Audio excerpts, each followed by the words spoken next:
Da da da da da da da da da da da. Willkommen bei Dazlu baut eine regensichere Dschungelschule, wo Regentropfen fallen und Tiere spielen, doch Lernen stoppt, wenn der Himmel grau ist. Affen rutschen aus und Papageien verstecken sich. Die Bücher der Schildkröte sind draußen durchnässt. Dazlu sieht den Regen und denkt, oh nein. Er zeichnet einen Plan mit Blättern und Stöcken, um eine Schule zu bauen, in der Wissen fließt. Ob Regen oder Sonnenschein, wir finden einen Weg.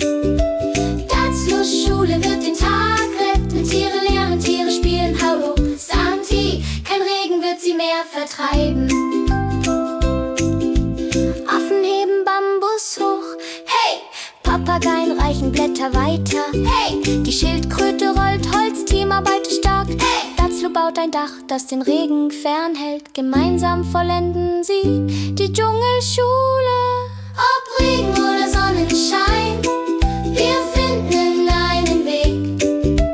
Dazlus Schule wird den Tag retten. Tiere lernen, Tiere spielen. Hallo, Santi, kein Regen wird sie mehr vertreiben.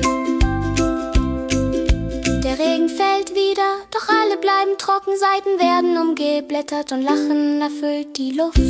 Dazlu erklärt kluges Design. Die Tiere feiern, ihre Schule strahlt. Sicher lernen im Dschungel, alles ist gut. Larons auch.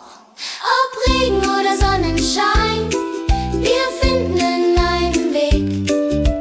Dazlus Schule wird den Tag retten. Tiere lernen, Tiere spielen. Hallo, Santi, kein Regen wird sie mehr vertreiben.